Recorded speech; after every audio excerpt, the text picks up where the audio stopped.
આજરોજ મોરબી મ્યુનિસિપલ કોર્પોરેશનની બીજી સામાન્ય સભા હતી અને સામાન્ય સભામાં એજન્ડા 2 મુજબ ખાસ સમિતિઓની રચનાની કામગીરી કરવાની હતી. માન્ય અધ્યક્ષ શ્રી મેયર એ ચર્ચા કરી રહ્યા હતા અને એમને થોડી ચર્ચા પોતાના રીતે કરવી હશે એટલે સાહેબશ્રીએ એવું કહ્યું કે 10 મિનિટ માટે પત્રકાર મિત્રો બાજુમાં જાય તો હું ચર્ચા કરી લઉં મારા સભ્યો સાથે અને પછી બોલાવીએ. આ કોઈ મિસઅન્ડરસ્ટેન્ડિંગ જેવું થયું અને પત્રકાર મિત્રોને એવું થયું કે અમને બહાર મોકલવામાં આવ્યા છે. મારી અંગત વિનંતી છે કે આપ સભામાં રહેવા હકદાર છો, આપ પબ્લિક વતી છો, આપ કોર્પોરેશનનું હિત ઈચ્છો છો, લોકોનું હિત ઈચ્છો છો અને આપ જ માધ્યમ છો જેના દ્વારા લોકો સુધી માહિતી પહોંચતી હોય છે. ભવિષ્યમાં જો આમાં કોઈ મિસબ્રીફિંગ હશે, કોઈ મિસબિહેવ હશે, ચોક્કસ ધ્યાન રાખવામાં આવશે. કમિશનર તરીકે હું પણ જવાબદારી લઈશ અને આપને હંમેશા આવકાર્ય છે, આપને હંમેશા નિમંત્રણ આપવામાં આવે છે. મારા ધ્યાનમાં છે મારા ધ્યાનમાં છે. અમે અહીંથી કીધું પણ સ્પષ્ટતાથી નહીં વાત થઈ હોય, ભવિષ્યમાં ધ્યાન રાખીશું. પણ અમે ચોક્કસ એવું કીધું કે 10 મિનિટનો અમને સમય આપો એવું જ કીધું. એટલે સેક્રેટરીશ્રીએ હોઈ શકે આપ અને હું બધા પ્રજાના કામ માટે આવ્યા છીએ, હોઈ શકે સાંભળવા ફેર થયો છે. પછી ફરીથી આપને બોલાવવામાં પણ આવ્યા હતા અને વારંવાર બોલાવવામાં પણ આવ્યા. અમારા 2 કોર્પોરેટ મિત્રો પણ આવ્યા હતા. સગાવાલા બિલકુલ આવકાર્ય નથી. આ બાબતને ખૂબ ગંભીર નોંધ લઈએ છીએ અને આ બાબતમાં માન્ય અધ્યક્ષશ્રીએ પણ સૂચના આપી છે એ મુજબ ભવિષ્યમાં પણ ના થાય આ માટે અમે કોર્પોરેટરશ્રીઓના આજે જ આઈ કાર્ડ પણ ઇસ્યુ કર્યા છે અને ભવિષ્યમાં તમામ સભાઓમાં, તમામ બેઠકોમાં માત્ર ને માત્ર કોર્પોરેટરશ્રીઓ જ બેસે એ ચોકસાઈપૂર્વક નિયત કરવામાં આવશે. અને અધ્યક્ષશ્રીએ આદેશ આપ્યો એ મુજબ હાલ જે ઘટના બની છે એમાં કોર્પોરેટરશ્રીને અધ્યક્ષશ્રી એમની કક્ષાએથી લેખિત ખુલાસો પૂછશે અને જે એમનો આદેશ આવશે એ મુજબ અમે કામગીરી આગળ કરી આપીશું.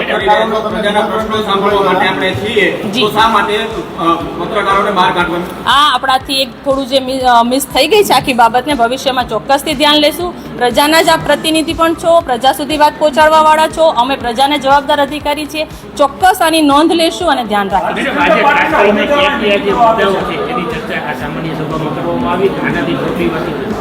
જી, આજની જે સામાન્ય સભા હતી એમાં ખાસ તો સમિતિઓના ગઠનની બાબતો લેવામાં આવી.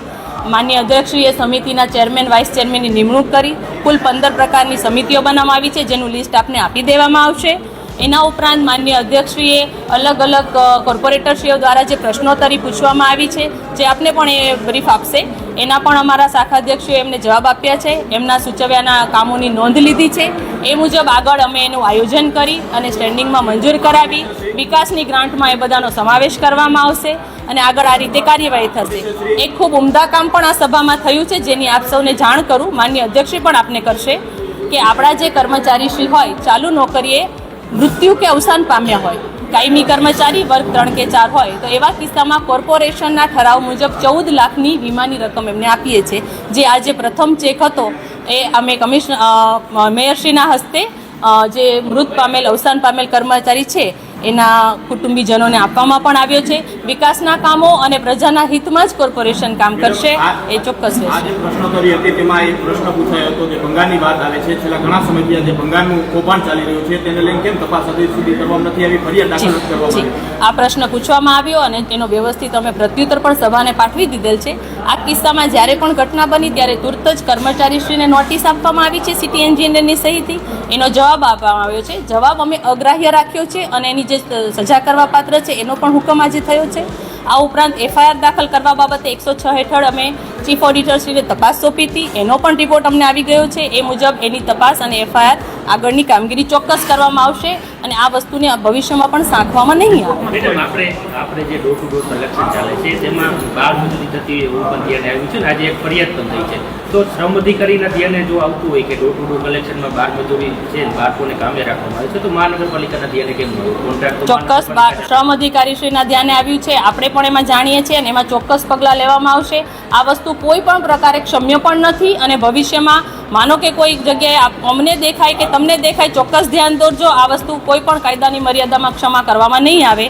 શ્રમ અધિકારી શ્રી પૂર્ણપણે આ દિશામાં કામ કરીએ છીએ એટલે એવું બની શકે કે અમારા કરતાં એમના ધ્યાનમાં પ્રાથમિક આવ્યું હોય પણ એમને જાણ કરી છે અને એમની પાસે જ બધી સત્તાઓ છે એટલે એ પણ કામગીરી કરશે અને અમારા ધ્યાને આવા કિસ્સાઓ છે તો અમે એમને ચોક્કસ રિફર કરી દઈશું અને કોઈ એજન્સી માટે જો કોઈ પગલાં લેવાની એમની ભલામણ આવશે તો 100% પગલાં લઈશું.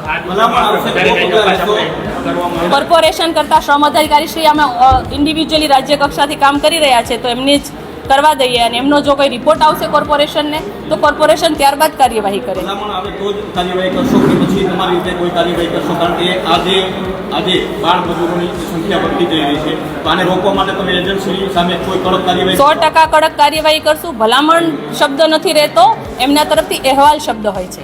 કોઈ પણ કામગીરી સરકારમાં કોઈ પણ રિપોર્ટને આધીન આપતા સૌ જાણો છો, તપાસ થાય, રિપોર્ટ થાય અને સાચી બાબત આવે પછી થાય. ઉધડું ક્યું કે માત્ર વચનો આપીને આપણે તુરંત કામગીરી નથી કરી શકતા. સરકારશ્રીના જવાબદાર વર્ગ 2ના અધિકારી શ્રમ રોજગાર અધિકારી હોય છે, એમનો અહેવાલ આવે એ કોર્પોરેશનને ફોરવર્ડ કરે, એ પ્રમાણે કોર્પોરેશન પણ એમાં કરે અને ચોક્કસપણે કોઈ બાળ મજૂરી સાંખી લેવામાં ના જ આવવી જોઈએ. દેશનો જે કાયદો બન્યો છે એ બાળકોના જે હિતમાં છે એ તો આપણે સૌ જવાબદાર નાગરિક તરીકે કોઈ સત્તા હોય કે ના હોય અટકાવવાની આપણી તમામની ફરજ છે. એટલે ચોક્કસ આમાં કરીએ. એજન્ડામાં કર્મચારીને મૃત્યુ પામે તો વળતર આપવાનો નિર્ણય કર્યો છે, આવકાર થાય છે, પરંતુ શહેરભરમાં ખાડાને કારણે લોકો ઈજા પામી રહ્યા છે, મૃત્યુ પામી રહ્યા છે, તો મહાનગરપાલિકાએ આવા લોકોને પણ વળતર ચૂકવવું જોઈએ કે નહીં? આ કિસ્સો અમે સ્ટેન્ડિંગના ધ્યાને મૂકીશું કારણ કે સભા સર્વોપરી હોય છે અને જીપીએમસી એક્ટ છે એમાં સ્ટેન્ડિંગ અને એ કમિટીમાં અમુક કામોની ચર્ચા રહેતી હોય છે અને સામાન્ય સભામાં રહેતી હોય છે. આપનું જે સૂચન છે ખૂબ જ આવકારકારક છે. આપણી કોર્પોરેશન હજી બન્યાને 1.25 વર્ષ જેવો સમય થયો છે એટલે હજી આ બાબતના કોઈ નિયમાવલી બની નથી, પરંતુ ચોક્કસપણે આ સારું સજેશન આગળ મૂકીશું અને જનતાના હિતમાં નિર્ણય લેવાય તો ખૂબ સારું રહેશે, એનું ચોકસાઈ રાખીશું.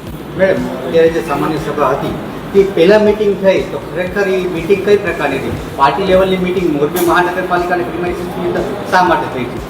મારા ધ્યાનમાં તો આવી કોઈ મિટિંગ એટલે ના હોય કે મેયરશ્રીને પોતાની સત્તા મુજબ એમની ચેમ્બરમાં કે બહાર કે કોઈ જગ્યાએ કોઈ વ્યક્તિઓ સાથે મુલાકાત કે ચર્ચા મસલત હોય તો એમનો સ્વતંત્ર અધિકાર રહેતો હોય છે. એમને કોઈ બીજો એજન્ડાથી કોઈ મિટિંગ બતાવ્યું હોય એવું મારા ધ્યાનમાં નથી. આવો કોઈ એજન્ડા પણ નથી. એટલે એમની કોઈ ચર્ચાના ભાગરૂપે 25-50 લોકો સાથે એમને ચર્ચા ગોઠવી હશે તો મને આના વિશે વધુ માહિતી ના હોય છે.